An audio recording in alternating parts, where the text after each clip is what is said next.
Students आपको बड़ा आवाज आ रही है?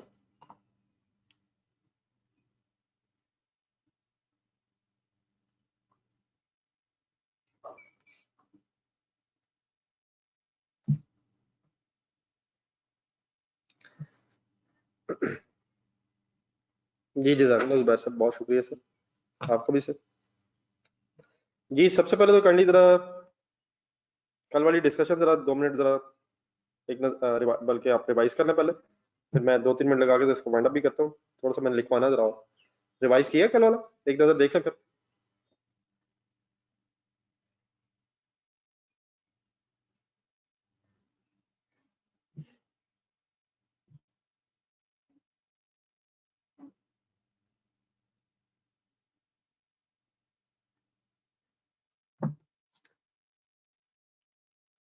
कोई इशू तो नहीं कल से रिलेटेड?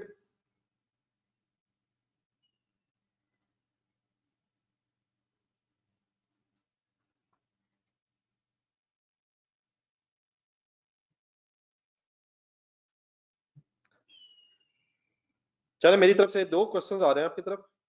उन 2 क्वेश्चंस के जरा आंसर जरा दे दें ताकि मुझे जरा पता चल जाए कि आपको क्या बात समझ आई है। अगर बेटा अब्जॉर्प्शन रेट हो तो वर्क इन प्रोसेस वाला लेजर देखें जरा। अगर अब्जॉर्प्शन रेट कैलकुलेट किया गया हो तो वर्क इन प्रोसेस के लेजर में डेबिट साइड पे फैक्ट्री ओवरहेड्स एक्चुअल होते हैं या एब्जॉर्प्शन रेट वाले एब्जॉर्ब होते हैं? बेटा प्लीज ना करें, कंसंट्रेशन से देखें।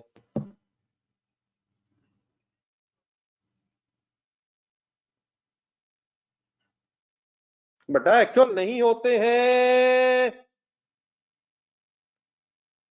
प्लीज एक्चुअल बेटा नहीं होते हैं। ये एक्चुअल 400 नहीं है खर्चा, ये एब्जॉर्ब्ड वाले होते हैं, ये एक्चुअल नहीं है। एक्चुअल कहां है? फैक्ट्री ओवरहेड का लेजर देखें। एक्चुअल फैक्ट्री ओवरहेड के लेजर में डेबिट साइड पे हैं। ठीक है प्लीज। वर्क इन प्रोसेस के लेजर में डेबिट साइड पे जो 400 आ रहा है, ये बेटा please 40 absorption rate estimated rate के बेस पे है, ये एक्चुअल नहीं है, ये अब्जॉर्ब्ड ओवरहेड्स थे। और क्योंकि फिर इसकी बेस पे एक ओवर अंडर अब्जॉर्प्शन का इशू आ गया था, तो वो एक्चुअल से कंपेयर करके फिर हमने वर्किंग की थी। प्लीज ठीक है, एक्चुअल कहां आते हैं? फैक्ट्री ओवरहेड्स के लेजर में डेबिट साइड पे। और अब्जॉर्ब्ड कहां डेबिट आते हैं? वर्क इन प्रोसेस के लेजर में। और उसका सेकंड इफेक्ट आता है फैक्ट्री ओवरहेड्स के लेजर में क्रेडिट साइड पे।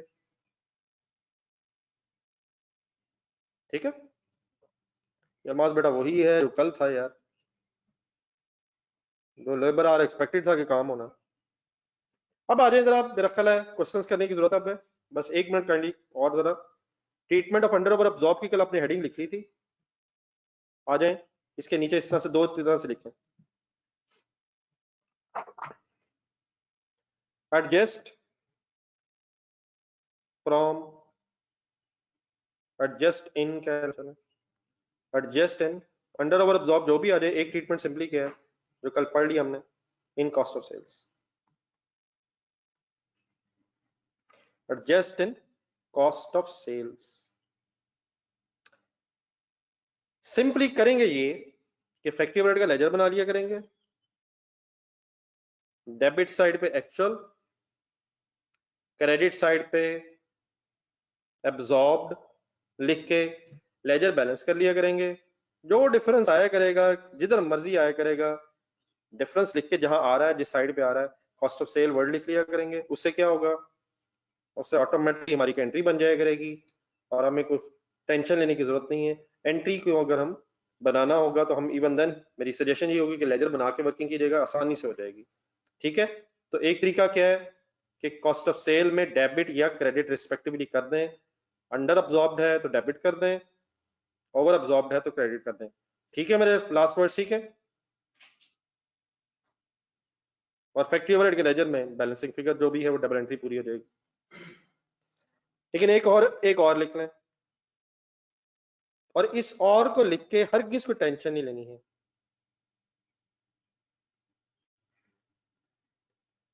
इस और को लिखने से पहले जरा एक आसान सी चीज सुना। देखिए बेटा, हुआ ये है कि अगर 43 और 41 वाली एग्जांपल मैं दोबारा आपके सामने रख दूं लेजर, तो 41,000 चार्ज हुआ कॉस्ट ऑफ गुड्स मैन्युफैक्चर्ड में, और 43,000 एक्चुअल हो गया। It means cost of goods manufactured में कम डेबिट हुआ, और 2,000 को अभी और डेबिट होना है, खर्चा बढ़ना है। ये ठीक है मेरी बात हर एंगल से यहां तक? ये जो मैंने आखिरी लफ्ज बोला एक्सपेंस ने बढ़ना है 2,000 से, ये ओके है? एक्सपेंस ने बढ़ना है। अब एक तो बिल्कुल सीधा सा तरीका क्या हो सकता है कि जो एक्सपेंस ने बढ़ना है कॉस्ट ऑफ गुड्स मैन्युफैक्चर्ड में,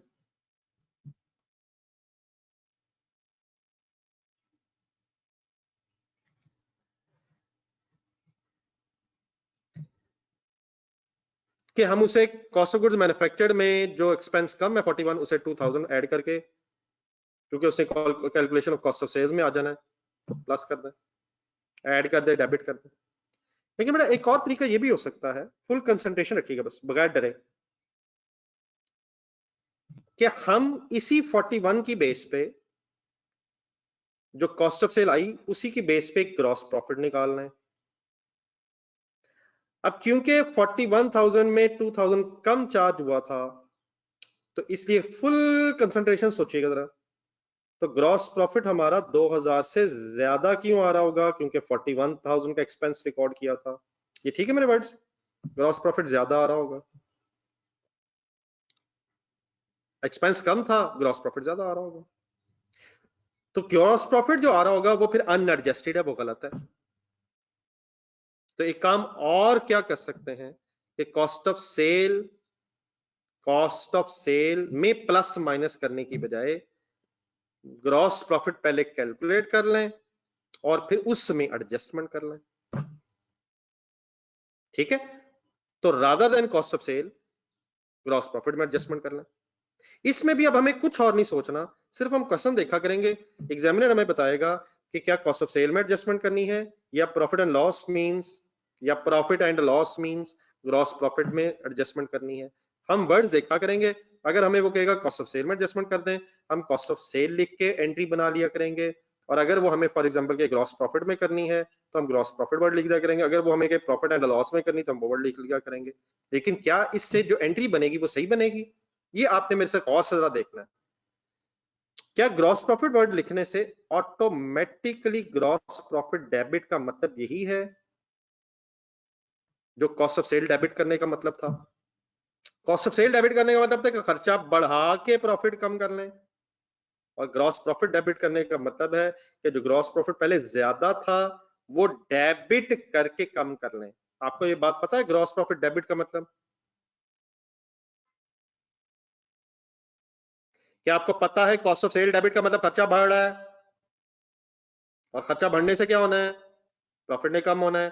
तो क्या मैं इस तरह भी कह सकता हूं कि ग्रॉस प्रॉफिट को सीधा डेबिट करके कम कर लें? आगे हाफिज साकिब साहब।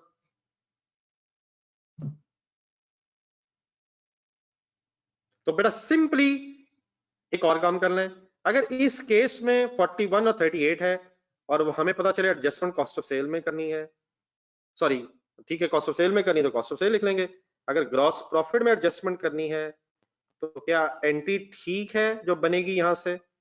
फैक्ट्री ओवरहेड्स का लेजर है डेबिट, और कॉस्ट ऑफ सेल्स की जगह, अब कॉस्ट ऑफ सेल क्रेडिट का मतलब क्या था? एक्सपेंस कम करके प्रॉफिट बढ़ा लें, या straight away gross profit credit करके बढ़ा लें? जीपी डेबिट होने का मतलब कम हो रहा है, और क्रेडिट होने का मतलब बढ़ रहा है। कब कम होना चाहिए, कब ज्यादा होना चाहिए? अगर प्रॉफिट कम करना है तो डेबिट कर दें, एक्सपेंस को बढ़ाने की बजाय, कॉस्ट ऑफ सेल्स डेबिट की बजाय ग्रॉस प्रॉफिट डेबिट हो जाएगा। और अगर एक्सपेंस ने कम होके प्रॉफिट ने बढ़ना था तो उसको डायरेक्टली इस तरह भी कह सकते हैं कि ग्रॉस प्रॉफिट सीधा क्रेडिट कर लें। प्रॉफिट क्रेडिट मींस बढ़ रहा है, प्रॉफिट डेबिट मींस कम हो रहा है, cost of sale debit means expense बढ़ रहा है, and cost of sale credit means expense कम हो रहा है। तो बात हजम हो रही है या मैं कोई और नई फिगर्स के साथ बताऊं?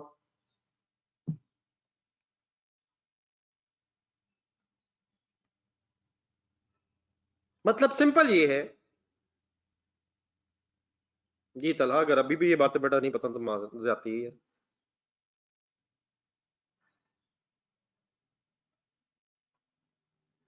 जब एक्सपेंस ज्यादा रिकॉर्ड हुआ होगा तो फिर प्रॉफिट को प्रॉफिट को क्रेडिट करके, एक्सपेंस ज्यादा अगर हुआ है तो प्रॉफिट कम आ रहा होगा, पहले उसको क्रेडिट करके एडजस्ट कर लें। ठीक है राशिद अली साहब?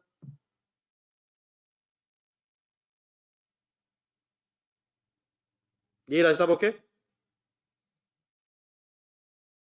इसका मतलब बेटा सिंपली ये हुआ कि हम करेंगे ये, बाकी इंशाल्लाह एंट्रीज के साथ फाइनल करते जाएंगे।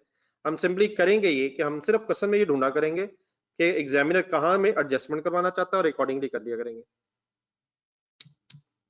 जी सर ऐसे ही होता है सर।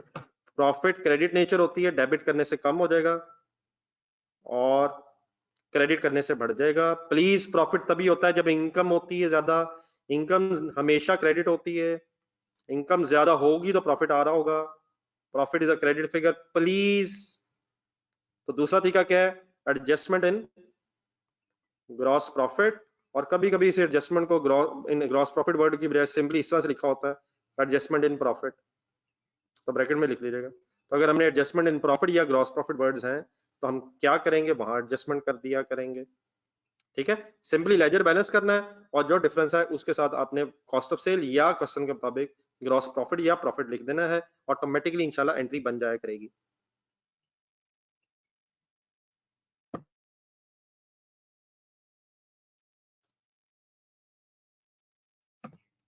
जी डियर, यहां तक नोट कर लिया सबने?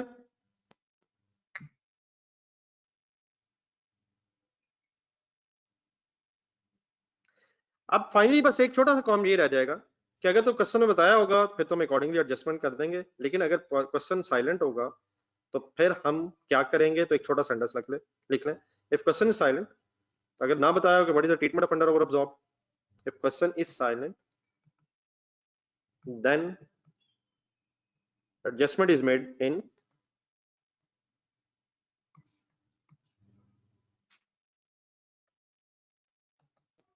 cost of sales। जी सर जी, जीपी जो है डेबिट होके बढ़ता है, सॉरी डेबिट होके कम करता होता है, सॉरी, और क्रेडिट होके बढ़ता है। प्रॉफिट प्लीज क्रेडिट नेचर का होता है, और अगर एक्चुअल ज्यादा है तो एक्चुअल ज्यादा इसका मतलब चार्ज कम हुआ है तो वो अंडर चार्ज है। ठीक है सर मुनीर साहब? जी काइंडली बता दीजिएगा। मेरे ख्याल अल्हम्दुलिल्लाह हम इस पोजीशन में आ गए, हम क्वेश्चन शुरू कर ही लें।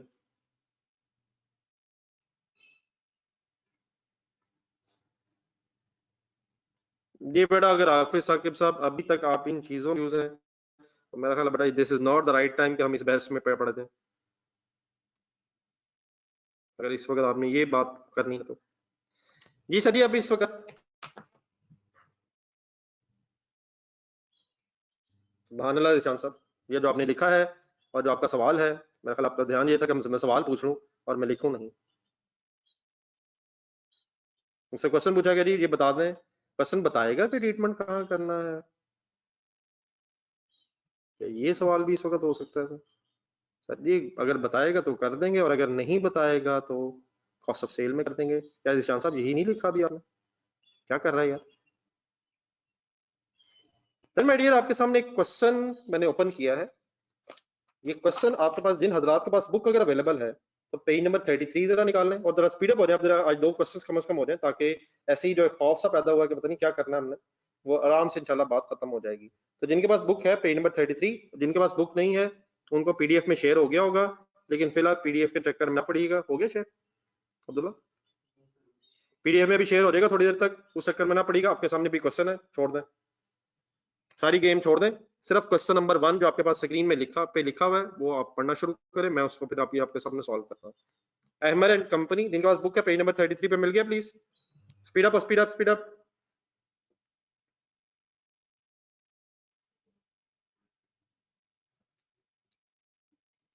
जी sir, question number 1, Ahmer and company is engaged in production of engineering parts. It receives bulk orders from bicycle manufacturers and follows job order costing. Job order costing का वर्ड कोई ऐसा नहीं है जिससे आप परेशान हो। जॉब का मतलब सिंपली होता है काम। जब आपको कहते हैं वो जॉब मिल गई तो इसका मतलब होता है काम। तो जॉब ऑर्डर कॉस्टिंग का मतलब जो जिन जिन कामों के हमें ऑर्डर मिल रहे हैं हम उनकी काउंटिंग अलग अलग कर रहे हैं, बस सिंपल इज दैट। काम की कॉस्टिंग अलग अलग कर रहे हैं और इसका जो भी इंपैक्ट है वो भी मैं डिस्कस कर लूंगा। इस वर्ड से कोई परेशान होगा बस अंडरलाइन कर लें जिनके पास बुक है। On 1 July 2008 two jobs means दो कॉन्ट्रैक्ट्स, दो काम जारी थे, were in progress, whereas two jobs were opened during the year. The details were as follows. 1 जुलाई पे दो जॉब्स वर इन प्रोसेस का मतलब वो पिछले साल का क्लोजिंग वर्क इन प्रोसेस होगा जितना काम हुआ था, और इस साल के शुरू में ओपनिंग वर्क इन प्रोसेस होगा। सी और डी का ओपनिंग क्यों नहीं है? क्योंकि ये दोनों जॉब्स, दोनों काम इस साल शुरू हुए हैं। ओपनिंग समझ आ गया सबको? किनका है किनका नहीं है? ओपनिंग कब होता है? जब पिछले साल कुछ काम शुरू हो गया हो वर्क इन प्रोसेस का लेकिन कंप्लीट ना हो पाया हो। आगे बढ़े। अब मेरी ख्वाहिश ये होगी कि इन लाइंस को पढ़ के जहां तक हो सके अपने जहन में कम से कम एंट्रीज बोलने की कोशिश करें। Raw material issued from stores, work in process A, क्योंकि जॉब वाइज वर्किंग है अलग अलग कर लेंगे, B C and D debit and material account credit total करके। डन सर, एंट्री ना लिखें, सिर्फ सुने और हजम करें।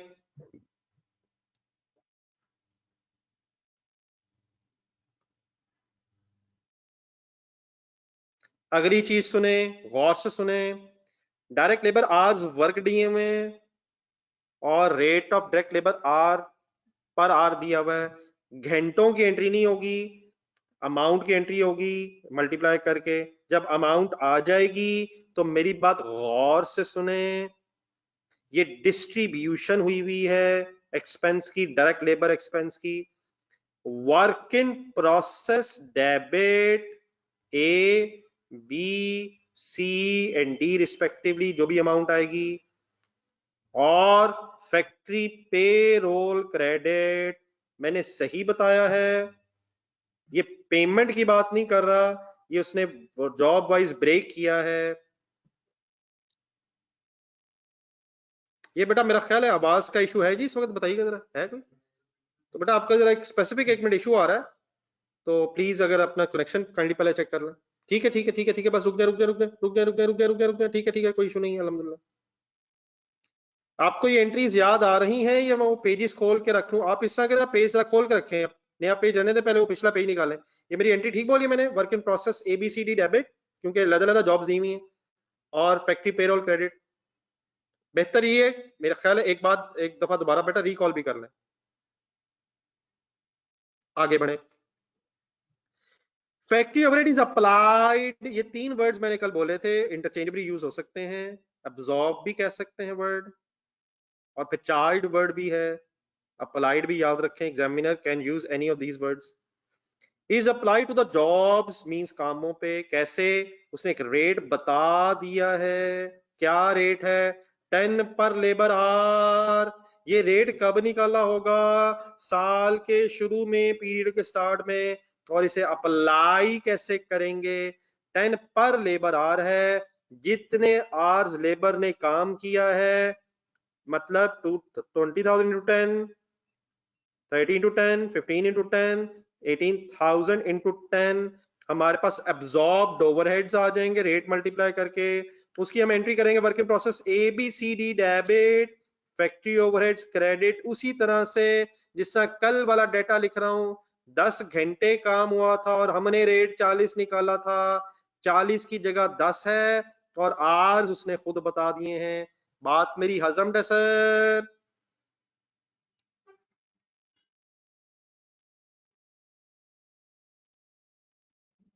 जी राशिद साहब, हरगिज ऐसे टोटल करके नहीं लिखेंगे।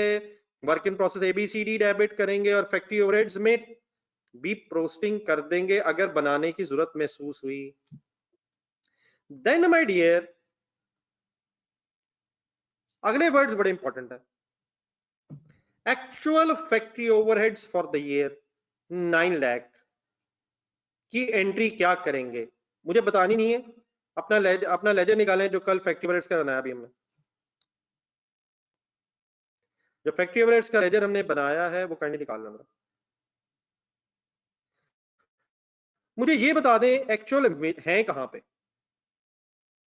एक्चुअल है कहां पे, मैं कहां ढूंढूं? वर्क इन प्रोसेस में, रॉ मटेरियल में, फिनिश गुड्स में ढूंढूं कहां? कहां ढूंढूं? किस लेजर में माय डियर, किस लेजर में? किस लेजर में? मुझे खतरा है लेजर ही ना गुम हो गया हो। फैक्ट्री ओवरहेड्स के लेजर में डेबिट साइड पे है।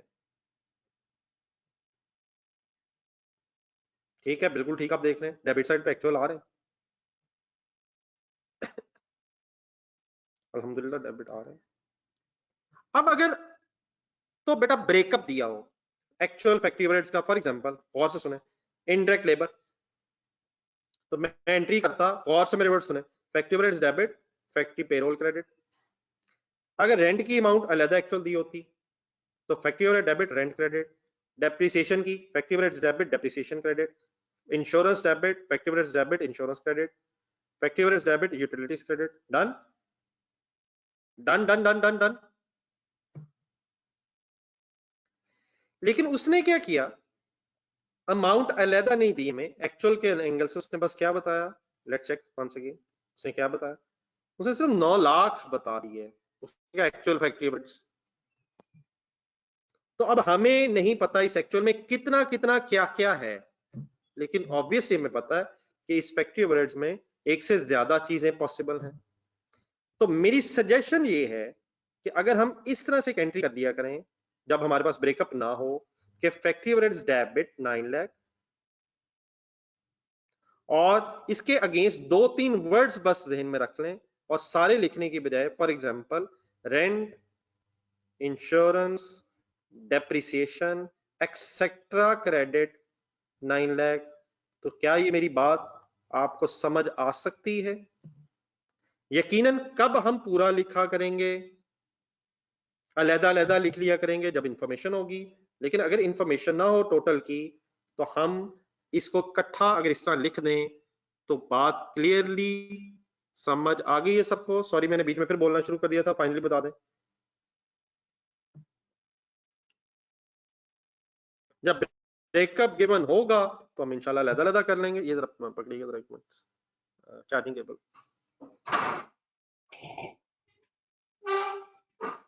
आगे चलूं, आगे चलें।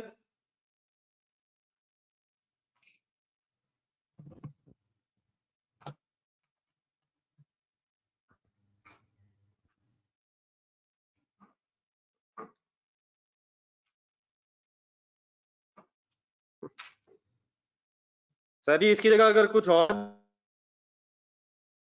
भी लिख सकते होते तो जरूर लिखते सर। क्या फुरकान अली आपको पता है मैं पॉइंट नंबर 2 ही बता रहा हूं।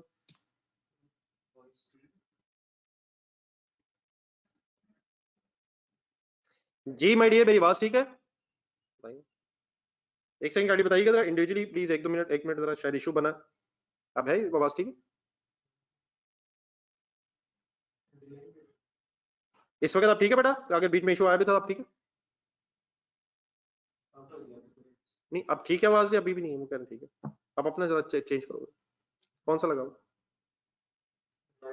नहीं लाइव क्लास ना इस्तेमाल करो, उस पर लोड ज्यादा है। तो लाइव क्लास के अलावा वो सही कराओ ना यार, मैंने कल भी कहा था। ये अब 12:30 मुझे याद करवाना। फिलहाल ये दूसरी पे डिवाइस के पीछे पड़ी हुई डिवाइस यूज कर लो। जी sir number 3 under over applied, number 3 under over applied are charge to profit and loss. अब ये वर्ड जो लिखे हुए हैं प्रॉफिट एंड लॉस, क्योंकि उसने बता दिया है तो हम profit and loss account word लिख देंगे rather than cost of cell.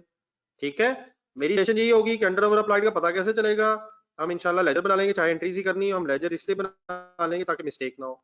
तो हम बेटा प्रॉफिट लॉस वर्ड लिख लेंगे, जीपी वर्ड भी लिख सकते हैं, लेकिन जो वर्ड वो यूज करेगा, जीपी कहता है जीपी लिख देते, प्रॉफिट लॉस कहेगा तो प्रॉफिट लॉस लिख देंगे। ओके कॉस्ट ऑफ सेल लेकिन अब नहीं लिखेंगे क्योंकि इंफॉर्मेशन अब बता है हमारे पास, और फिर एंट्री बना लेंगे इंशाल्लाह। Then number 4, job A was completed during the year। यहां तक रुके। जॉब ए का मतलब काम नंबर ए, पहला कॉन्ट्रैक्ट जॉब ए खत्म हुई, कंप्लीटेड बल्कि हुई, कंप्लीटेड। क्या आपको पता है इसकी एंट्री होगी कोई, और जॉब कंप्लीट होने पे एंट्री बनेगी कंसंट्रेट, फिनिश गुड्स डेबिट और वर्क इन प्रोसेस क्रेडिट। सुन ले बताई नहीं, सुन ले, सही कहा मैंने, finish goods debit and work in process credit. किस अमाउंट से कॉस्ट ऑफ गुड्स मैन्युफैक्चर्ड की अमाउंट से। पता कैसे चल जाएगी, वर्क इन प्रोसेस का लेजर जहन में लाएं, ब्रॉट डाउन लिख लेंगे, मटेरियल, लेबर और फैक्ट्री ओवरहेड्स डेबिट साइड पे लिख के, अगर ये जॉब कंप्लीटेड है तो सीडी नहीं होगा, फिनिश गुड्स की फिगर निकल आएगी। सबको याद आता है सर क्रेडिट साइड से वर्क इन प्रोसेस के लेजर में। देन वो कहता है all goods are shipped to customer. क्या सेल भी हो गई है? क्या गुड्स शिप टू कस्टमर का मतलब सेल भी हो गई है? क्या आपको पता है सेल में 2 एंट्रीज करनी है। नंबर 1 सेल प्राइस पे डेटर डेबिट सेल क्रेडिट, और number 2 cost of sale debit finish goods credit, all sale हो गई है। Done sir. Number 5 job B also completed during the year, work in process B credit, job B debit, finished goods B debit, cost of goods manufactured इंशाल्लाह निकाल लेंगे। लेकिन बेटा उसमें एक छोटी सी उसने गेम चलाई है, डरना नहीं है।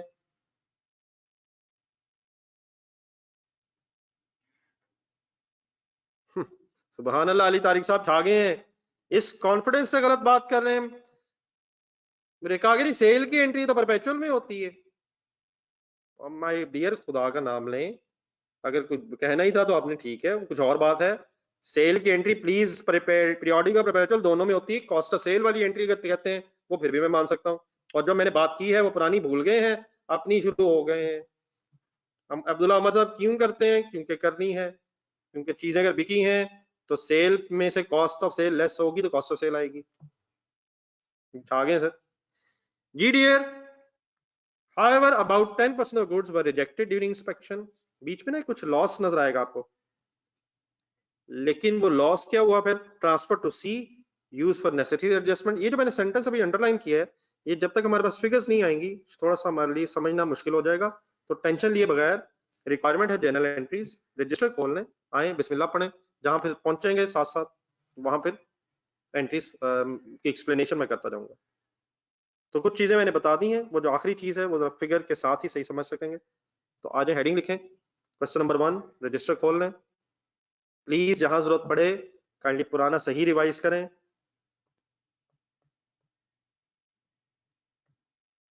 और पिछला प्लीज जो पढ़ते हैं जहन में रखने की कोशिश पूरी करें। हमारे पास बेटा कुछ डेट्स अवेलेबल नहीं है, लेकिन जो इंफॉर्मेशन अवेलेबल उसके बेस पे हम एंट्री कर लेते हैं। प्लीज रिमेंबर, शुरू कर लें इकट्ठे, बता दें जरा।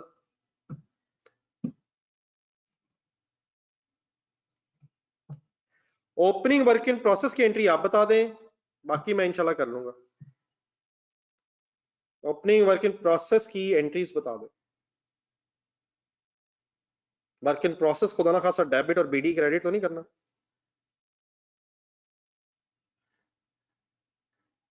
तो बैलेंसेस की एंट्री ना कर लीजिएगा बेटा, प्लीज बैलेंसेस की एंट्री रहने दें। बैलेंसेस की एंट्री नहीं करते, ट्रांजैक्शंस की एंट्री होती है।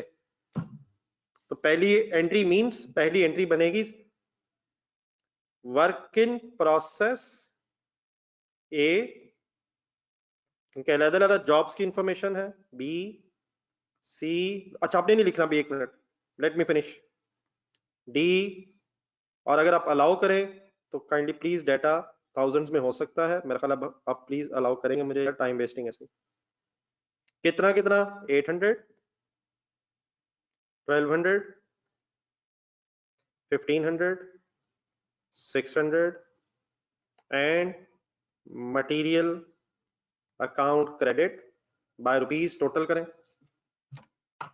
800 प्लस 1200 प्लस 1500 प्लस 600 जो इंफॉर्मेशन होगी क्वेश्चन में अकॉर्डिंगली वर्किंग कर लिया करेंगे 4100 किस चीज की एंट्री हो गई रॉ मटेरियल इशू लिख लिया करेंगे यार समटाइम्स एग्जामिनर कहता है कि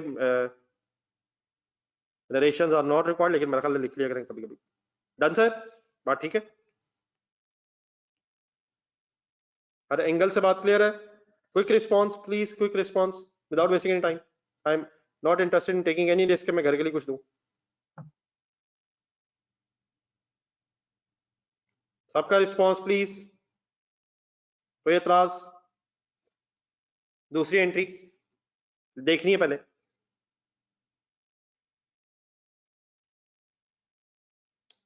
work in process A debit लेकिन बेटा आर्स दिए हुए रेट दिया हुआ है तो पहले 20,000 hours into rate amount thousands में निकाल लेंगे वर्क इन प्रोसेस बी करें आप भी शुरू into 18 work in process C data देखते जाएं 15,000 into 16 work in process sorry C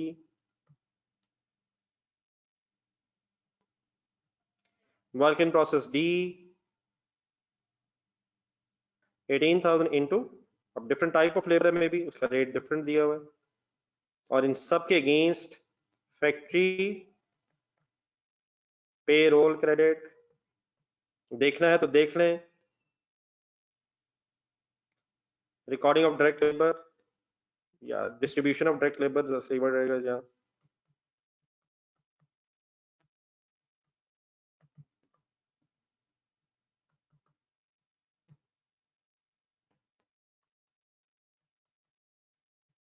respective amounts निकालें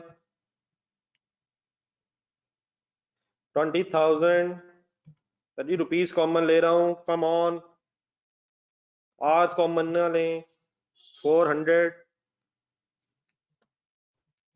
12 आवर्स अगर आपने लिखने हैं वो भी ठीक है लेकिन रुपीस कम से कम जरूर लिख लें 540 एटलीस्ट सॉल्व कर लें थाउजेंड्स को 240 270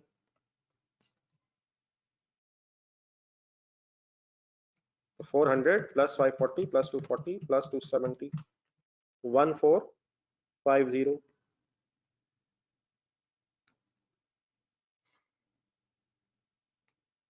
ओके जी प्लीज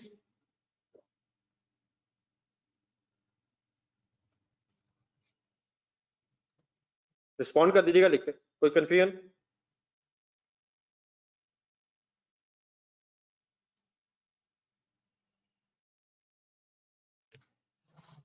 अप्लाइड की एंट्री खुद से करेंगे जरा यार 10 पर आवर और हर जॉब के आपको आवर्स दिए हुए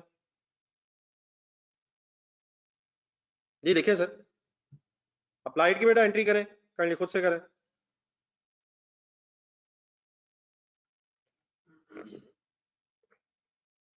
आवर्स की बेस पे रेट है लेबर आवर्स की बेस पे लेबर आवर्स गिवन है लेकिन 20 इंटू 20 किया तो ये तो लेबर कॉस्ट है अब फैक्ट्री ओवरहेड्स का share at the rate of 10 on the basis of estimated rate work in process A 20 into 10 work in process B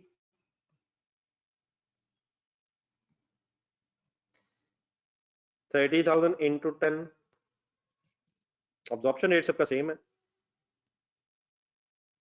और नॉर्मली ऐसे ही होता है 15,000 into 16 into 10 and work in process D debit 18,000 into 10 200 300 150 1800 180 sorry और credit please जरूर ढूंढें please जहन में ढूंढें अब्जॉर्प्शन रेट की बेस पे अप्लाइड फैक्ट्री ओवरहेड्स का की एंट्री है, work in process debit and factory overheads credit 200 plus 300 plus 150 plus 180 830।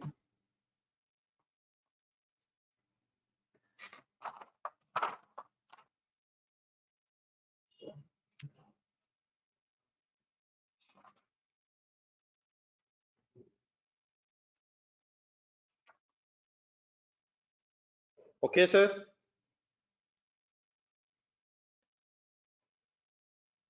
ये किया गया है। अगर एक शॉर्ट वर्ड्स में लिखना, फैक्ट्री ओवरहेड्स चार्ज या अप्लाइड या अब्सॉर्ब टू प्रोडक्शन।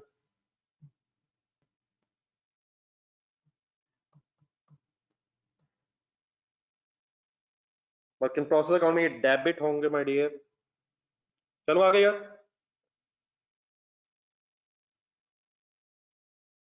चलें आगे। नोटेड है प्लीज।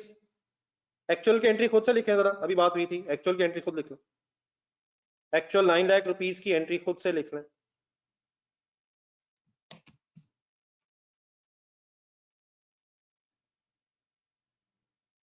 सुभान अल्लाह माज उमर साहब, अब्जॉर्प्शन रेट गिवन है और आपके एक्चुअल रेट निकालने के लिए वो करना नहीं है। मौजी क्या मजाक हो रहा है? क्या रेट गिवन है? और क्या अगर गिवन रेट है तो उसको इग्नोर करके अपना रेट निकालना शुरू कर दें? जी मौज उमर साहब,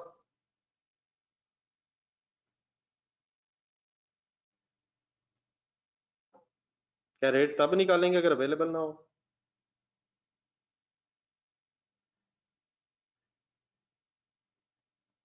नहीं बताना चाह रहे?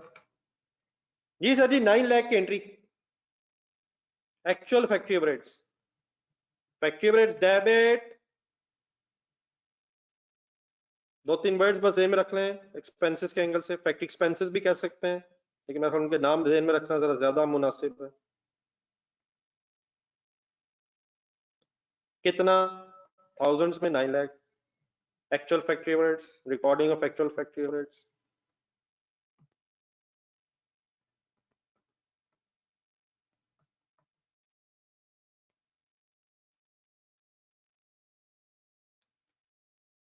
जी ठीक है सर, इकट्ठे हैं सारे?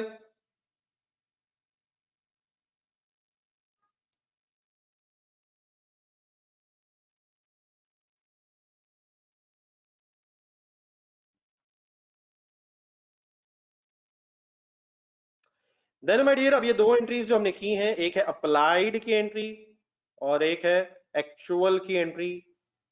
इनको ज़हन में रख के जरा पढ़ें, थर्ड पॉइंट में क्या कह रहा है। अब अंडर और अप्लाइड की एडजस्टमेंट करनी है और कहाँ चार्ज करना है, पीएनएल में।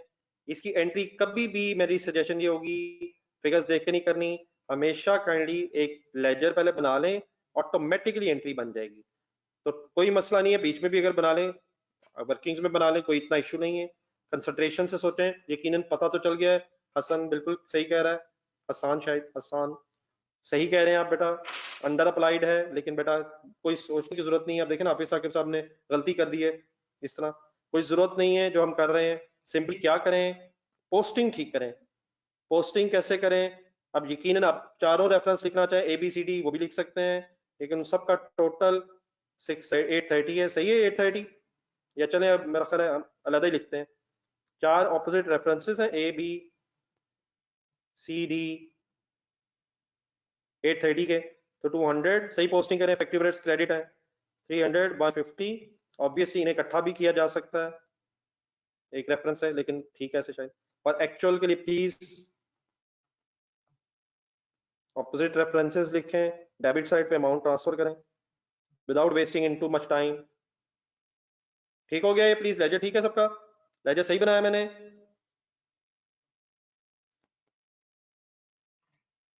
लेजर सही बनाया सर?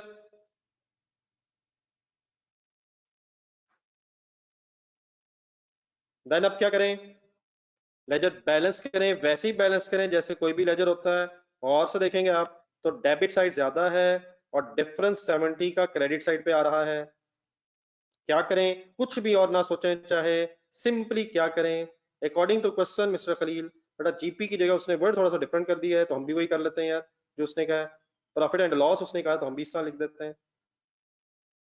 और क्योंकि उसने एंट्रीज मांगी हैं, तो क्या हम फिर इस तरह एंट्री फाइनली बना दें, profit and loss debit and factory overheads credit.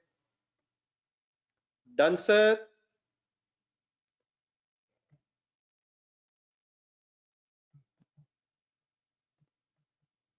और फाइनली अगर आप सोच लें कि ये अंडर है या ओवर है, तो ब्रैकेट में नरेशन छोटी सी बना दें, it is entry of under applied, मेरा ख्याल है under absorbed under applied factory overheads. सोच लें कम चार्ज हुए थे, ज्यादा चार्ज हुए थे, कम चार्ज हुए हैं, ज्यादा चार्ज हुए हैं, सोच के बता दें काइंडली। कितना चार्ज हुआ था 830 प्रोडक्शन में, एक्चुअल कितना हो गया 900, तो कितना कम चार्ज हुआ था 70, उसे जब आप चार्ज करेंगे तो प्रॉफिट आपका कम हो जाएगा। डेबिट ओके, ठीक है, फाइनली ओके। मैं बार बार अब इन क्वेश्चन में फाइनल करूंगा। सब कुछ क्लियर है, कोई इशू तो नहीं अब?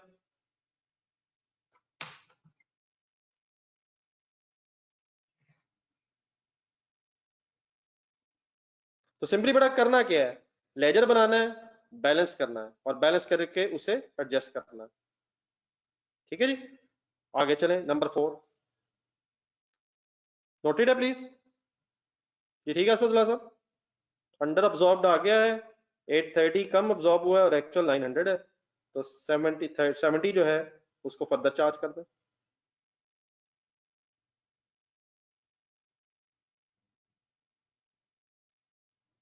अब्दुल्ला अहमद साहब, वो जिस मर्जी वजह से बेटा आता है, ये आपसे किसने क्वेश्चन पूछा है, इसकी क्या जरूरत है? वो जिस भी मर्जी से आता है, हमारा एस्टिमेट और है, एक्चुअल और हो जाता है, ये तो कल बात हो चुकी है। जी dear, number 4, job A completed during the year. रुक जाए यहाँ, job A completed during the year, यकीनन job A completed during the year का मतलब है फिनिश गुड्स ए डेबिट, मर्जी बेटा आपकी, finish goods A debit and work in process a credit. पहले ये बता दें एंट्री ठीक है मेरी, finish goods A debit, work in process a credit, सारी नहीं बनी, सिर्फ ए बनी है। अब इसकी अमाउंट का कैसे पता चलेगा, ये कितने से अमाउंट, इसकी अमाउंट पता चलेगी, हमें बेस्ट ये रहेगा, एक तो हम प्लस माइनस कर सकते हैं, लेकिन बेहतर ये कि हम एक लेजर बना लें ताकि कॉस्ट ऑफ गुड्स मैन्युफैक्चर्ड का कंबाइन पता चल जाए।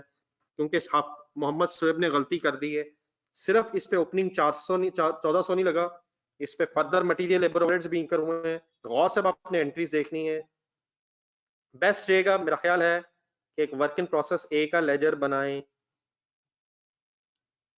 कोई मिस्टेक नहीं काइंडली, और खास तौर पे वर्क इन प्रोसेस एक एंगल से ब्रॉड डाउन प्लीज जहन में रखिएगा। 1400 क्वेश्चन से नजर आना है, और बाकी अगर आप गौर से अपनी एंट्रीज देखेंगे तो आपने 3 और एंट्रीज की हुई हैं जहां work in process A debit हो रहा है। पोस्टिंग करें without any mistake of neither in amount nor any reference.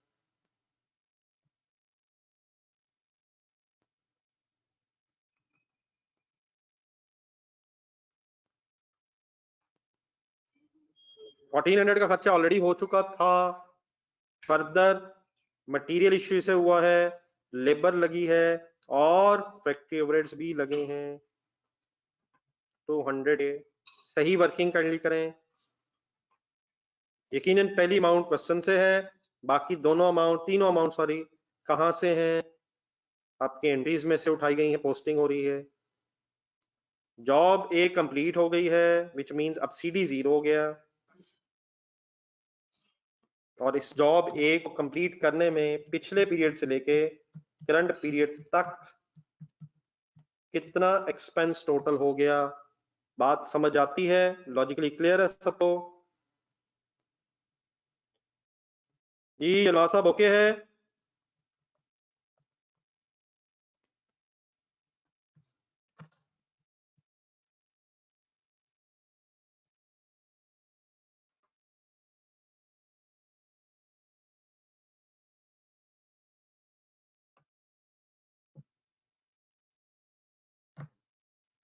Ji dear, लेकिन अब इस वर्किंग की बेस पे हमने तो करनी है एंट्री। हसान साहब अगर लिख सकते होते तो बेटा मैं जरूर लिखता यार। क्या रेफरेंस ऑपोजिट लिखे जाते हैं या अमाउंट के नाम लिखे जाते हैं रेफरेंस के तौर पे? रेफरेंस ऑपोजिट लेजर के लिखे जाते हैं। हमने डबल एंट्रीज बनानी है। ये डबल एंट्री बेटा बनेगी फिनिश गुड्स ए डेबिट,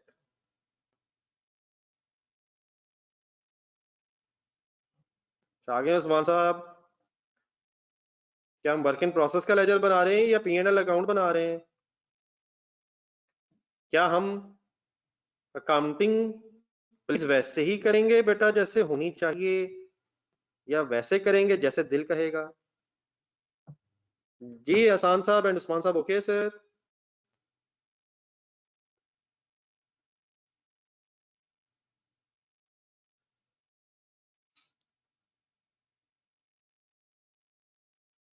डन है सर, ये 2800 ओके है।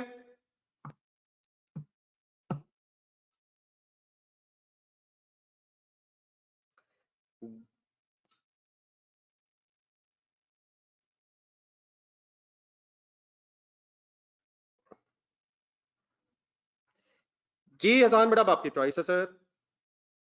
जी डियर, इसके बाद हम अगर आगे देखें तो सेंटेंस अभी कंप्लीट नहीं हुआ ये वाला। एक इस पॉइंट नंबर 4 में एक सेंटेंस तो कंप्लीट हो गया, दूसरा रह गया all goods are shipped to customer. इसकी बात में से पूरी सुन लीजिएगा।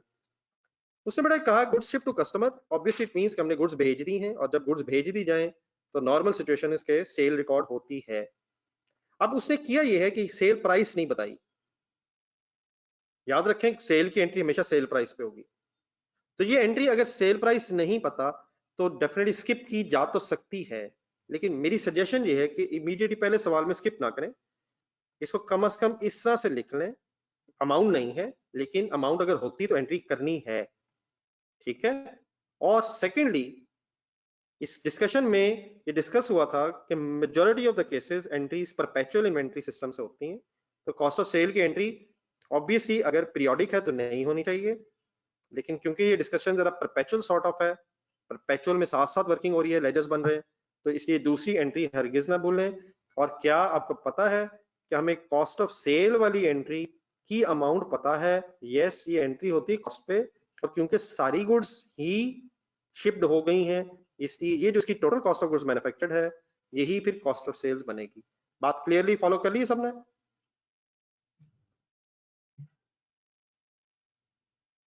बात मेरी क्लियरली सबने फॉलो कर ली हर एंगल से, जो मैंने पूरी अभी समझाने की कोशिश की है? एंट्रीज नोट भी कर लें और मुझे एक रिस्पॉन्स भी दे दें, बात में आपको कंफ्यूजन तो नहीं रह गई?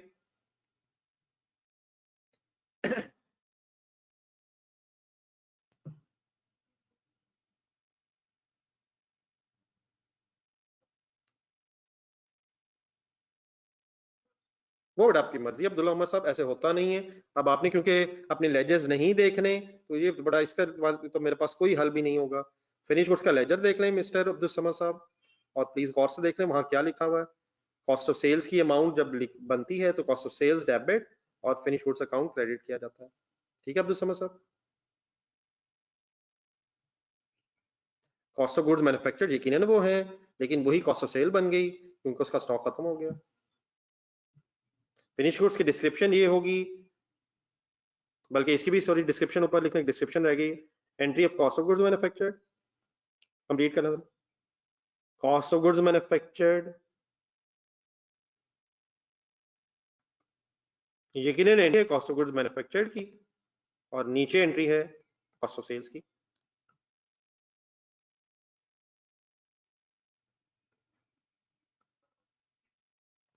और नीचे फिर लिस्ट लिखना है goods shipped and cost of sale is recorded।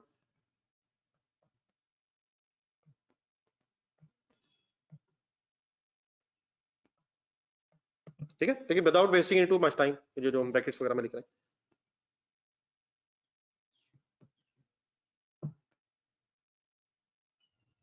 ये बेटा फिनिश गुड्स में कोई एडजस्टमेंट नहीं होती है। वो जब आप इनकम स्टेटमेंट बनाएंगे तो इनकम स्टेटमेंट में कॉस्ट ऑफ सेल्स में, या अगर P&L का नाम है तो फिर ग्रॉस प्रॉफिट कैलकुलेट करने के बाद एडजस्टमेंट करेंगे। फिनिश गुड्स के लेजर में कोई वो एडजस्टमेंट नहीं, अंडर ओवर अप्लाइड की एंट्री देखें, प्रॉफिट एंड लॉस ने इफेक्ट होना है, और फैक्ट्री ओवरहेड्स ने क्रेडिट होना है, तो वो फैक्ट्री ओवरहेड्स में क्रेडिट ऑलरेडी हो चुका है।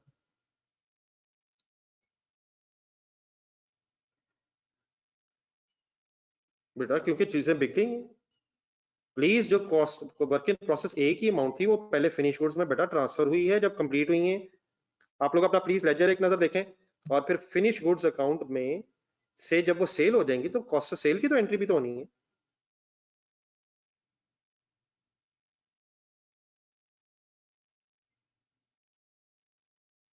ठीक है बेटा, प्लीज प्लीज बात क्लियर होगी प्लीज। ये कॉस्ट ऑफ सेल बी में क्यों, अगर मैंने बी लिख दिया तो वो मैं ठीक कर लेता हूँ कि गलती से अगर मैंने बी लिख दिया। कॉस्ट ऑफ सेल बेटा एक ही है, बी तो इसमें नहीं इन्वॉल्व।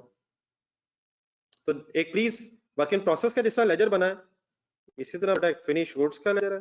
फिनिश गुड्स ए का उसकी जरूरत वैसे नहीं है, लेकिन बहरहाल उसमें ओपनिंग फिनिश गुड्स इसलिए नहीं होंगी क्योंकि पिछले साल तो बन रही थी।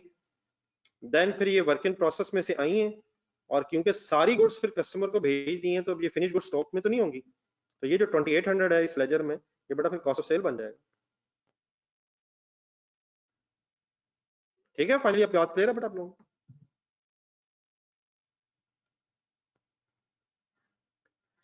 चलो आगे, नोटिस सर यहां तक चले। लास्ट एंट्री, लास्ट में मेरे साथ जरा कीजिएगा, इसमें छोटा सा जो मसला है वो मेरे साथ जरा पूरा समझ लें। Job B was also completed during the year, however 10% goods जो है बेटा वो रिजेक्ट हुई, लेकिन वो रिजेक्ट होने के बाद कहीं फेंकनी नहीं पड़ी। These were transferred to job C where there will be used after further necessary adjustment. इसको समझने के लिए आप एक छोटी सी फेवर मेरे साथ कीजिएगा। आप लोग काइंडली जॉब बी का जरा एक लेजर बनाएं, वर्क इन प्रोसेस बी का जरा एक लेजर पहले बना लें। और बिल्कुल नहीं परेशान होना, ये बहुत सिंपल सी बात है लेकिन विद फिगर्स इंशाल्लाह आसानी से समझ आ जाएगी। तो job B means work in process B का लेजर, और इसको भी बनाते हुए एक नजर क्वेश्चन में इसका भी ब्रॉड है 2500 थाउजेंड्स में हो रहा है 2500, और बाकी अपनी एंट्रीज देके पोस्टिंग करें। ब्रॉड डाउन 2500, पिछले साल कुछ काम हो चुका था, और फिर अपनी एंट्रीज दोबारा देखें, इस पे हमने फर्दर मटेरियल भी लगाया 1200 का, फर्दर लेबर भी लगी है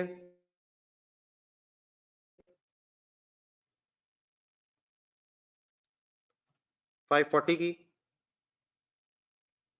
और फैक्ट्री रेट्स भी लगे हैं 300 के। पोस्टिंग ठीक कीजिएगा, और ये भी कंप्लीटेड ड्यूरिंग द ईयर है, लेकिन इसके बाद जो बाकी काम है वो मेरे साथ कीजिएगा। यहां तक बता दें फिगर्स मिल गई हैं, अपनी एंट्रीज में से चेक कर लें जरा, और अगर मेरी कोई मिस्टेक है तो बता दीजिएगा।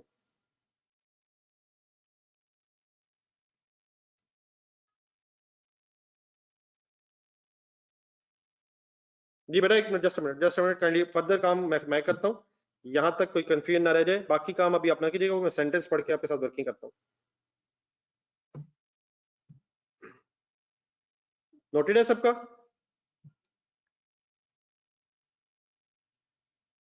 चले रुक के मेरी बात सुने जरा। इस बेटा अगर हम जॉब बी को टोटल करें तो इस जॉब बी पे टोटल एक्सपेंस हुआ है 4540 पिछले साल से लेके इस साल के एंड तक। अब वो कहता है job B completed during the year, इसका मतलब इसका कम से कम सीडी तो है नहीं। ये क्लियर है बात मेरी, सीडी नहीं है क्योंकि कंप्लीटेड है। Job B completed during the year, तो इसका सीडी तो खत्म हो गया, लेकिन हुआ क्या, 10% जो गुड्स थी वो रिजेक्ट हुई, लेकिन वो फेंकी नहीं हमने, बल्कि ट्रांसफर कर दी जॉब सी में, और वहां फिर उन पे फर्दर काम होना है, और बाकी शायद उनको फिर कंप्लीट करना है तो फर्दर काम करके।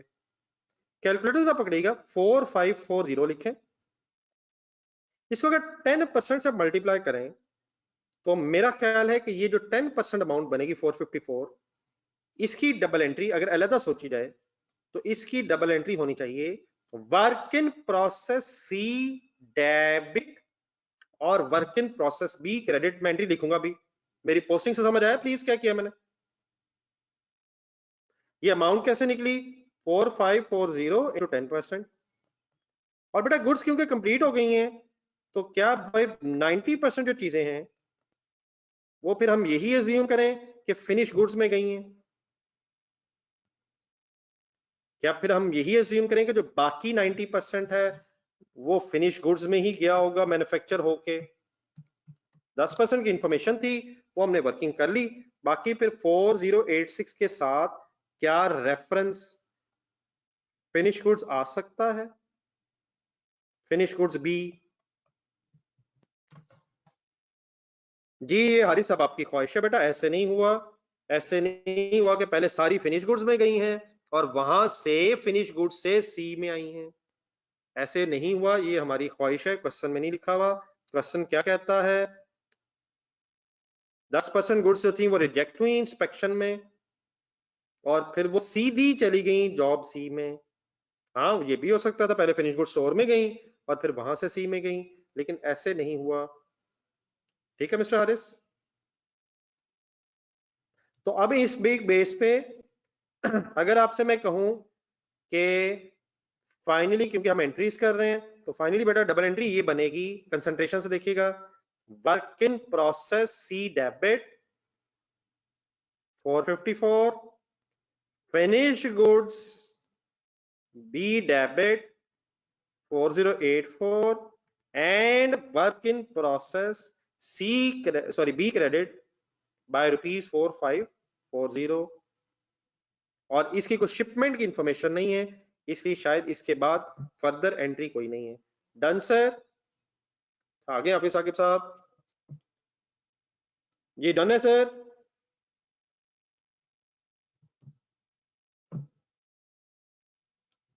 हाफिज साकिब साहब प्लीज बेटा सवाल पढ़ा करें यार, सवाल चेंज नहीं करना, सवाल को फॉलो करना है। रिजेक्ट जरूर हुई लेकिन आगे चली गई, तो लॉस नहीं हुआ, फर्दर प्रोसेस करके शायद बिक सकता है जॉब सी में। ठीक है हाफिज साकिब साहब।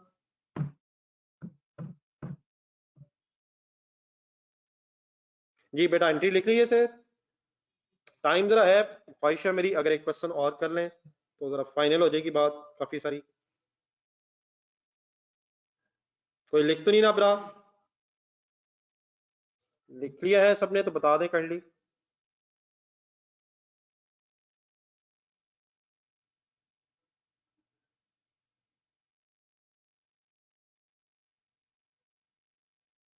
जी नरेशन लिखें, जी नरेशन की बात भी आ जाए। नरेशन लिखें, जॉब बी कंप्लीटेड,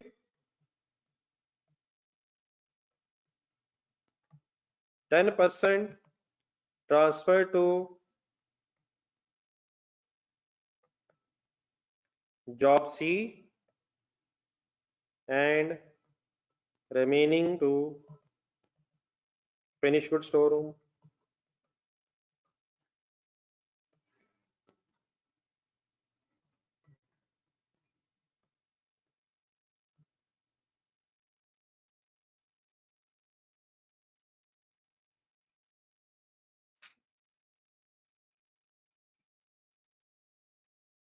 जी बेटा दानियाल आपने इग्नोर किया है, मैंने तो अल्लाह का शुक्र है कोई रेट ऑफ लेबर को इग्नोर नहीं किया।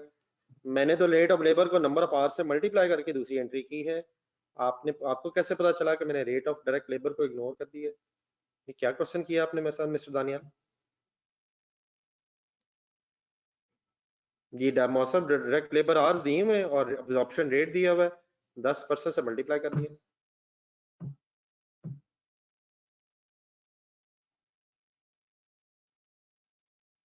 जी सलमान साहब जब बात समझ आ जाए तो इंशाल्लाह कोई इशू नहीं आगे। ठीक है मिस्टर मुआज दानियाल सलमान साहब।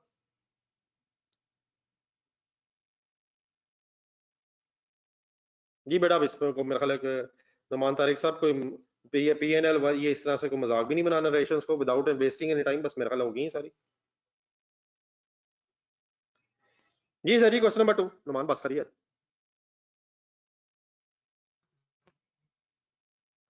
ठीक है बिलाल साहब। जी सर उसके बाद आ रहे हैं number 2, modern engineering workshop.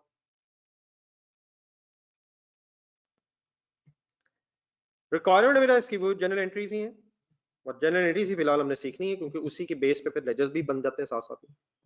Modern engineering workshop is engage in the production of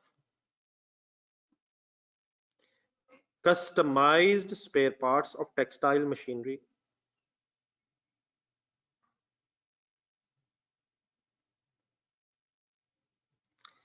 Following information pertains to the jobs CAM worked by MEW during the month of June 2014. Size of job order का मतलब 4000 units का order है ये, और 5000 units. Jobs के अब नाम उसने जरा बदल दिए, जॉब 101 कह दिया है, 202 कह दिया। इसके नीचे फिर रुपीज इन थाउजेंड्स में गेम शुरू हो गई, और हमें भी टाइम वेस्ट नहीं करना चाहिए। Opening work in process is 15,000 rupees for job 101, और लग रहा है कि जॉब 202 शायद इसी पीरियड में स्टार्ट हुई है, इसलिए निल है। रॉ मटेरियल कंज्यूम्ड की एंट्री बन जाएगी work in process debit and material credit. Direct labour used, उसने डेटा जरा डिफरेंट तरीके से दिया है, अमाउंट बता दी है, रुपीस पढ़ रहे हैं हम, रेट पर आर बता दिए। अगर आर्स की जरूरत पड़ी तो हम आर्स निकाल लेंगे, लेकिन बहरहाल इस 5000 और 8000 की एंट्री हम बड़े आराम से कर लेंगे, सीधी अमाउंट निकली भी है। प्लीज क्या करेंगे, job 101, job 202 debit 5000 8000 respectively, and factory payroll credit by total, which means 5 plus 3 plus 8 means 13,000। ठीक है सर? जी राशि साहब, इंशाल्लाह वही एंट्री होगी जो एक दफा हुई है, इंशाल्लाह वही बार बार होगी है। जिस चीज की एक दफा एक एंट्री हो गई है, इंशाल्लाह वही एंट्री बार बार उसी चीज की होगी। अगर जरूरत पड़े बहरहाल तो आप उसने आर्स नहीं बताए, आर्स निकाल सकते हैं क्योंकि रेट बताया था। Okay, the overheads are applied to jobs at the rate of 25% labor hour। तो अब हम यहाँ से घंटे निकाल लेंगे इंशाल्लाह, और उसको 25 से ज़रब दे के वर्क इन प्रोसेस डेबिट बोला करें, मुसलसल बोला करें। Work in process debit, factory overheads credit, applied word आ गया फिर, और फिर अंडर ओवर अप्लाइड इस केस में वो बता रहा है कि कॉस्ट ऑफ सेल्स में ट्रांसफर करना है। बात अब समझ आना शुरू हो गई है, कुछ खौफ रिलीज हो गया है जो 2 दिनों से मुसलसल जारी था। जी dear, number 2, job 101 was completed during the month and the goods were sent to the warehouse for the delivery to the customer। ठीक है, वेयर हाउस में भेज रहे थे ताकि कस्टमर को डिलीवर हो सके। During transfer to the warehouse में जाते हुए 160 units were damaged. Net realisable value लेकिन 0, अल्लाह का शुक्र है नहीं हुआ डैमेज होने से, कुछ वैल्यू बच गई है, कुछ मिल सकता है। रिमेनिंग फिर ट्रांसफर्ड टू द कस्टमर। ठीक है sir, 160 during the transfer to warehouse damage हुए, लेकिन कंप्लीट लॉस नहीं लग रहा, अल्हम्दुलिल्लाह। शायद कुछ बचत हो गई है, 5 लाख की वैल्यू अभी भी है उनकी, और जो रिमेनिंग बचेंगे यूनिट्स वो फिर लग रहा है कि कस्टमर को भी भेजनी है, but transfer to customer as well. ठीक है, अब वो रिमेनिंग कितने हैं, इसकी वर्किंग कैसे होगी ये मैं डिस्कस करता हूँ। बताएं जो बाकी है वो सेल हो गए, क्या वो वेयर हाउस में पहुंच के सेल हो गए हैं, वेयर हाउस से सेल हो गए आपके ख्याल में? ये कस्टमर को भी भेजनी है, एंड में लिखा ट्रांसफर टू द कस्टमर, तो सेल भी हो गई है, तो सेल की भी सोचेंगे बात, और उसके फाइनली कॉस्ट ऑफ सेल्स की भी बहस करेंगे।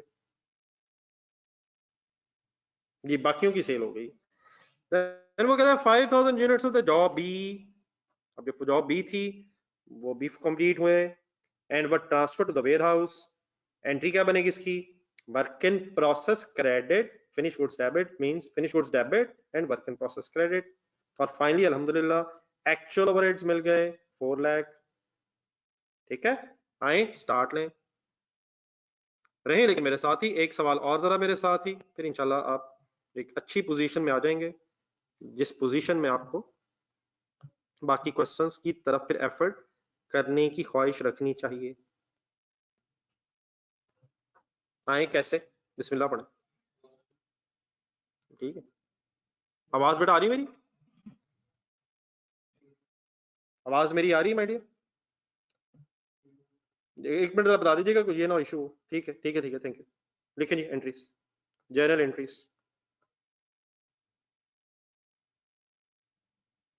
चले, अगर इशू आया था मेरे ख्याल इस वक्त तो रिजॉल्व, अल्लाह का शुक्र है, आजकल अल्लाह का करम ही चल रहा है। for the month of June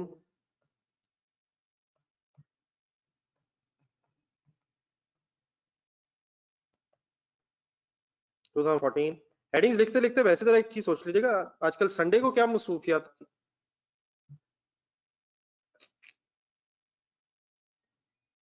heading लिखते लिखते रुकनी नहीं, हेडिंग नहीं रुकनी चाहिए। जब भी कभी ऐसी ऐसी बात हो जाए कभी जिंदगी में, तो हेडिंग्स नहीं रुकनी चाहिए, बस बस जहन में प्रोसेस करें।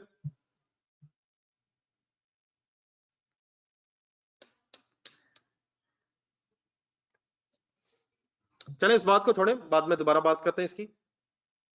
यही जिंदगी में चैलेंज है, कभी कभी अगर इररिलेवेंट बात हो जाए बीच में तो उसको इग्नोर करके जिंदगी की गाड़ी चलती रहनी चाहिए। आज एंट्री करते हैं, पहली एंट्री बेटा स्पीड अप हो जाए, छोड़ दें बस, ठीक है, वो मैसेज उसकी क्या वजह थी इंशाल्लाह कल फाइनल करते हैं। Work in process 101 rupees in thousand.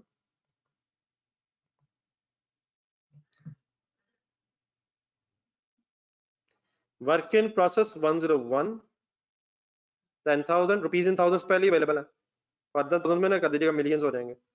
Work in process 202 debit 31,000, material credit. Ideally वैसे पहले ठीक है सुनते भी जाएं, लेकिन सोचते भी जाएं, फाइनल कर लें आप आइडियली, और साथ आप फाइनल करें नरेशन छोटी छोटी से लिख के। Raw material issue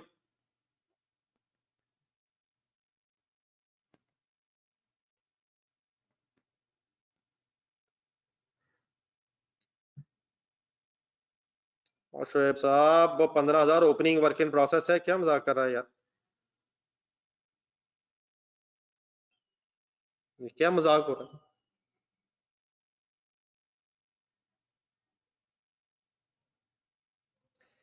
ji labour work in process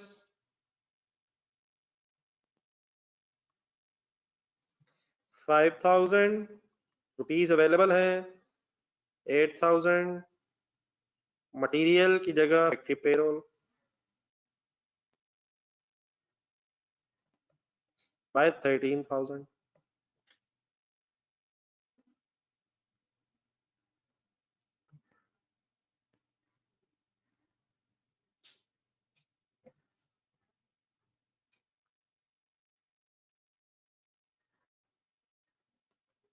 आगे बढ़े, क्या करें, अप्लाइड की बेटा एंट्री करनी है, उसके लिए आपको आर्स निकालने पड़ने हैं।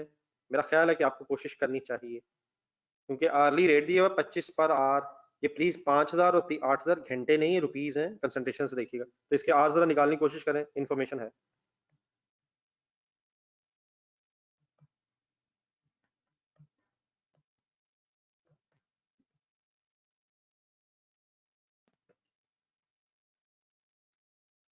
ये बिल्कुल ठीक है, 5,000 डिवाइड बाय 100, थाउजेंड में याद आ जाएंगे, और थाउजेंड में हम वर्किंग कर रहे हैं तो शायद कोई इशू नहीं। 5,000 डिवाइड बाय 100, ये डिवाइड बाय ठीक है, समझ आ रहा है, डिवाइड बाय सब लोग बता दीजिएगा प्लीज। और 8,000 डिवाइड बाय 100, रुपीज से आर्स निकाल रहा हूँ, 50 और 80 हो जाएंगे, और मल्टीप्लाइड बाय 25 रिस्पेक्टिवली। ये प्लीज मेरी वर्किंग समझ आ रही है कि छोड़ दें सब कुछ, पहले ये देख लें, मेरी वर्किंग फॉलो कर लेंगे सारे।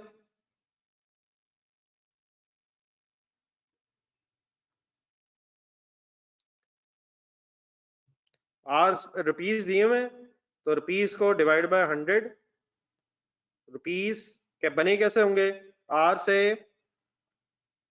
रेट मल्टीप्लाई हुआ होगा, तो 5,000 डिवाइड 100 50 आवर्स, 50,000 आवर्स इनफैक्ट, और 8,000 डिवाइड बाय 100, ठीक है। आगे हसन साहब, रेट 100 रुपए और आपका दिल करा कि 60 से डिवाइड करें, ये 60 कहां से देख लिया हसन साहब, हसन बेटा बिल्कुल ठीक नहीं जा रहे, आप पता नहीं क्या कर रहे हो, मुझे नहीं लग रहा। जी उसामा जी, बेटा आपकी ख्वाहिश है, अल्लाह का शुक्र है, सवाल में तो थाउजेंड्स में, आपका दिल कर रहा है कि रुपीज इन मिलियंस है। प्लीज आप लोग क्या कर रहे हैं, 60 कहां से देख ली है।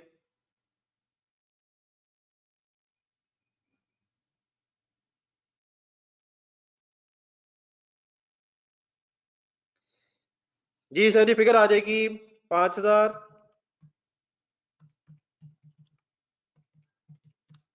1250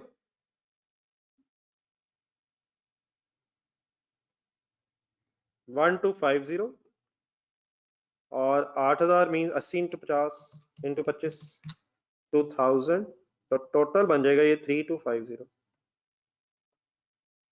ये अब्दुल्ला अहमद साहब, ये 5000 रुपए हैं सर, थाउजेंड्स में रुपए हैं। ठीक है उसामा सफी साहब, रुपीज थाउजेंड्स में नहीं बताना चाह रहे।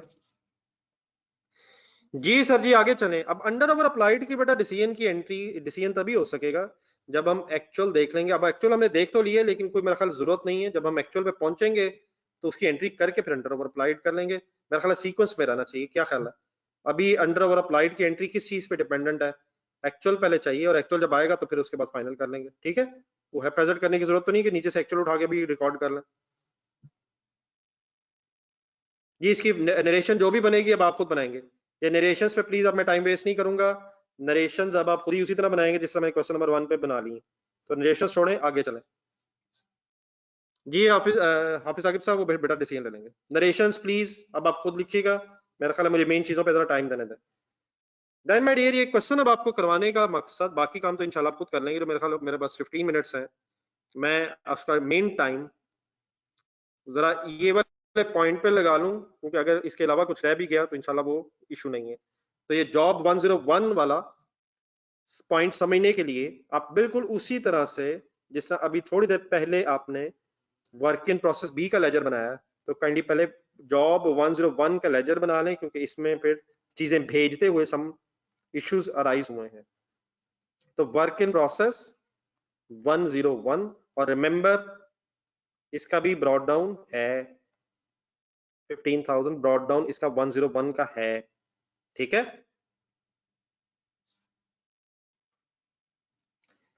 बाकी पोस्टिंग करें। मटेरियल फर्दर लगा 10,000, direct labour factory payroll further इंकर हुई 5,000, और उसके बाद प्लीज फिर फैक्ट्री ओवरहेड्स अब्सॉर्ब हुए इसमें रुपीज 1250। यहां तक इकट्ठे हो जाए, बाकी बातें मैं इंशाल्लाह उसी तरह समझाता हूं जिससे अभी थोड़ी देर पहले हमने डिस्कशन की थी। तो इन चीजों को हर एंगल से आप फाइनल रखना है, डेबिट क्रेडिट के एंगल से। डन सर, नोटेड है, बता दीजिएगा लिख के।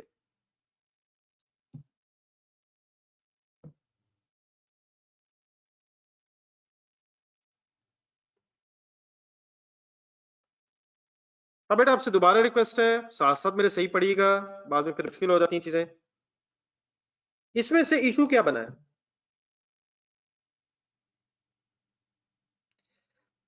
हुआ ये है कि जब गुड्स सेंड कर रहे थे वेयर हाउस में, during the transfer to warehouse 160 units were damaged.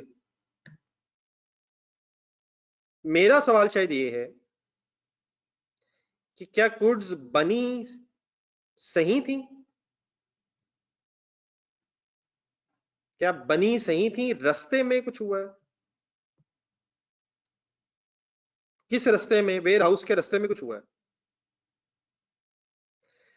Working kindly सारी कर लीजिएगा, इंशाल्लाह फिर उसकी एंट्री बनाएंगे।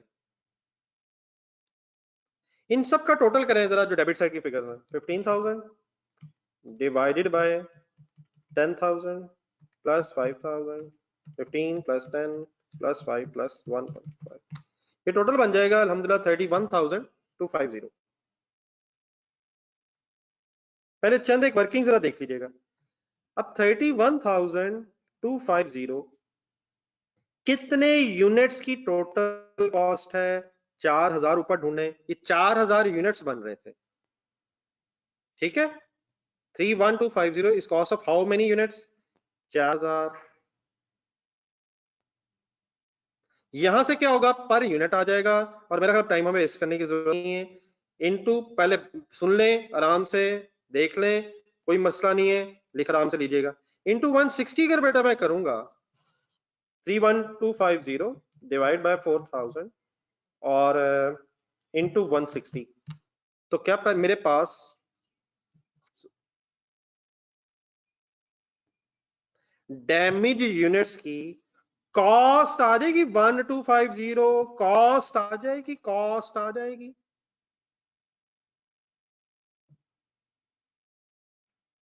लेकिन आपसे सवाल ये है कि क्या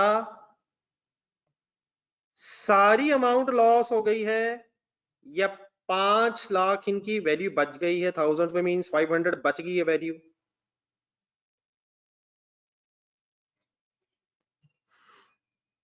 क्या कैलकुलेटर पकड़ के आप मुझे बता सकते हैं कि 1250 माइनस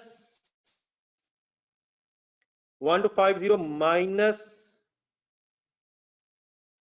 माइनस 500, फाइनली 750 लॉस रह गया, 750 लॉस रह गया सर। तो इसके बाद एक में एंट्री सुनिएगा जरा, यकीनन एक कंपाउंड एंट्री हो सकती है सब कुछ, लेकिन अगर सिर्फ इन 160 यूनिट्स के एंगल से मैं बात करूं तो मेरा ख्याल यह है, गौर से मेरे वर्ड्स देखिएगा, वर्क इन प्रोसेस से जब ये डैमेज हुई चीजें तो damaged finish goods debit 500, work in process 101 credit, यकीनन बाकी रिमेनिंग गुड्स की बात अभी करते हैं, 101 क्रेडिट 1250 और balancing figure of 750 loss debit P&L। यकीनन इसको अदरवाइज भी और तरीके से भी किया जा सकता था कि मैं पहले पूरी डेबिट कर लेता गुड्स को 1250, फिर लॉस की एंट्री अलग कर लेता, लेकिन मेरी ये कंपाउंड एंट्री की कुछ सेंस समझ आ जाएगी कि नेट गुड्स बची कितने की हैं। कुछ क्लियर है? ये सब फर्दर एक्सप्लेन करूं काइंडली, पहले बता दें बाद में लिखना, आपने अभी नहीं लिखना। आगे अब्दुल्ला अहमद, चीजें निकली पूरी थी लेकिन पहुंची सही नहीं है जी। फिनिश गुड्स डैमेज नहीं है, ये डैमेज फिनिश गुड्स जब पहुंची हैं तो रास्ते में इनको डैमेज होने की वजह से नुकसान हुआ है। ठीक है सर, फिनिश गुड्स अपने स्टोर रूम में जाके डैमेज नहीं हुई, रास्ते में ही डैमेज होके डैमेज पहुंची हैं। कितने की यहां से भेजी गई है? 160 1250 की, लेकिन पहुंची कितनी है, कितनी वैल्यू की पहुंची है? 500 की, और रास्ते में क्या हुआ है? 750 का एक लॉस हो गया। Done sir? जी हाफिज हुज़ैफा अकबर साहब ओके? जी अब्दुल्ला अहमद साहब ओके?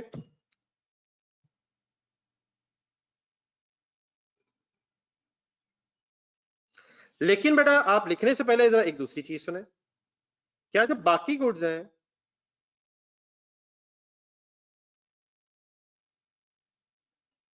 जी जी शोएब साहब, जाहिर सी बात, ऐसी बात है, एनआरवी कहते ही उसे हैं कि फ्यूचर में जिस वैल्यू बिक सकती है। देन माय डियर, अगर मैं आपके सामने एक और वर्किंग करूं, 2150 डिवाइडेड बाय 4000 और कैलकुलेटर पकड़े 160, तो डैमेज है, कुछ रिमेनिंग गुड्स भी हैं। रिमेनिंग गुड्स की क्वांटिटी कितनी है? 3840।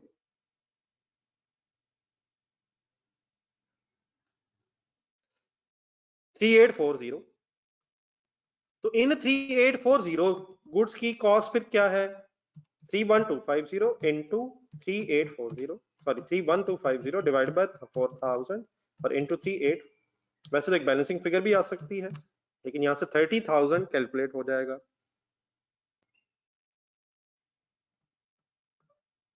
क्या ये जो 30,000 वाली बेटा गुड्स हैं, जी बेटा बिल्कुल ठीक है 3840, क्या ये 30,000 गुड्स जो हैं ये सही वेयर हाउस तक पहुंची हैं? ऑब्वियसली बाद में कस्टमर के पास भी गई हैं, तो वो इंशाल्लाह अलग से डिस्कस करता हूं। क्या इसकी डबल एंट्री ऐसे ही बनेगी? Finish goods 101 debit and work in process 101 credit by 30,000। क्या रिमेनिंग गुड्स सही पहुंची हैं? मैंने पहुंचा दी हैं, ऑब्वियसली एक लाइन अभी और है, फिर ये ट्रांसफर टू कस्टमर भी हो गई हैं। बात क्लियर है सर? सब कुछ क्लियर है माय डियर? यहां तक क्लियर है?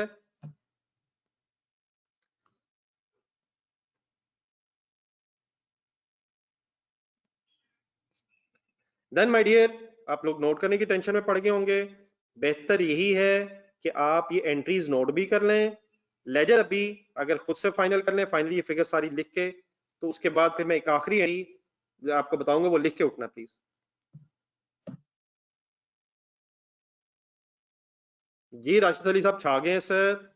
तो अगर फिर भी वही अमाउंट आती है तो मेरे ही अमाउंट्स में क्या मसला है सर? जी सर थैंक यू, ठीक है सर 30,000। तो अगर मेरा भी वही आता है और आपका भी वही आता है तो फिर हम बहस किस चीज की कर रहे हैं? तो फिर इसमें क्या इशू है सर? लेकिन क्यों डायरेक्टली करने, सवाल में लिखा हुआ है कि पहुंची नहीं है, रास्ते में डैमेज हुई है। आप पहुंचा के लॉस करना चाहते हैं वो भी हो सकता है, लेकिन रास्ते में during transfer to warehouse से प्रॉब्लम आया है। नोटेड है सर?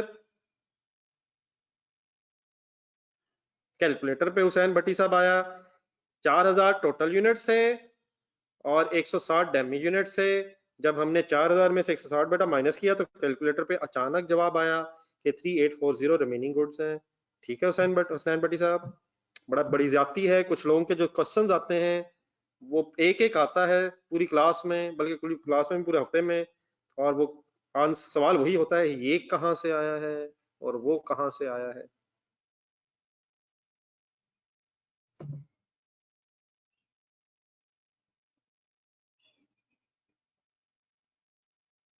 जी हसनैन भट्टी साहब मिल गई फिगर सर? जी डियर पोस्टिंग कर लें, अब लेजर बना लें, वैसे तो इसकी जरूरत नहीं है लेकिन अगर बना रहे हैं तो सही रेफरेंसेस के साथ माय डियर लिख लें।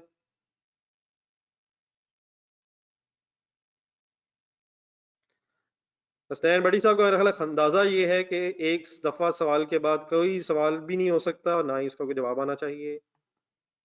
बिजी हैं लगता है।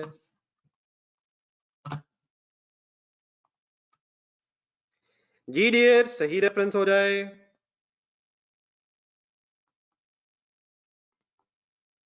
ऑपोजिट रेफरेंसेस में वर्क इन प्रोसेस 1 का लेजर बन रहा है। और फाइनली कैंडी जरा चेक कर लीजिएगा, लेजर बैलेंस हो गया। क्यों? क्योंकि जॉब कंप्लीट हुई, कुछ बेचारे यूनिट्स डैमेज हो गए, उनका लॉस रिकॉर्ड हो गया, बाकी अल्हम्दुलिल्लाह पहुंच गए। सब कुछ क्लियर है, पोस्टिंग ओके है? ना करें सर जी, अपने आप को 100% मोटिवेटेड रखें हर वक्त। क्या कभी आपको मेरी बातों से महसूस हुआ है कि गेम सीरियस है? मुझे मैसेज किए जाते हैं सर छुट्टी,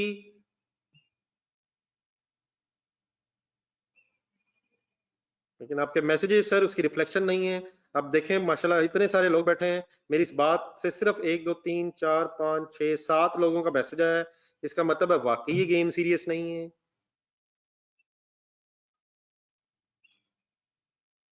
बाकी भी लोगों का ख्याल है कि ये शायद मैंने बातें FA2 वालों से पूछी हैं।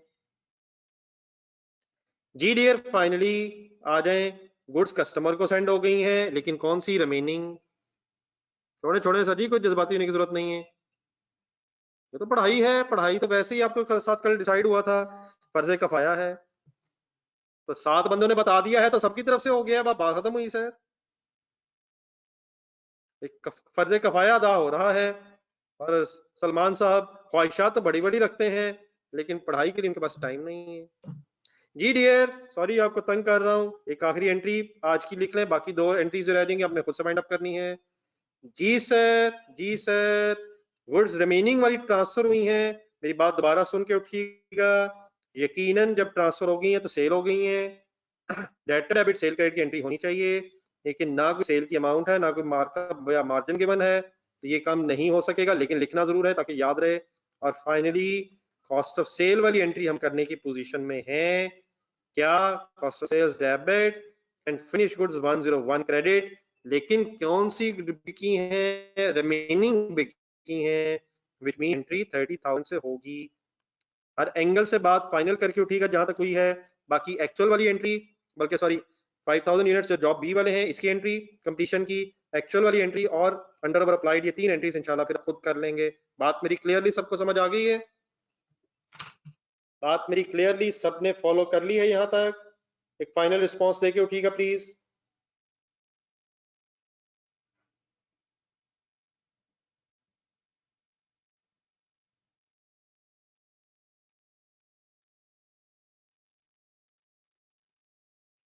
ये बेटा 3 एंट्रीज मैंने अभी बोली हैं, ये काइंडली अब छोटा सा जो होमवर्क है आपका, बाकी काम अभी फर्दर क्वेश्चंस आप ना कीजिएगा, वो इंशाल्लाह कल हम खुद वाइंड अप करेंगे।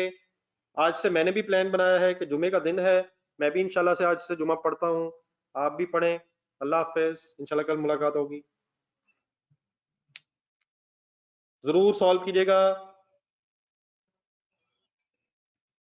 आ गया असदुल्लाह।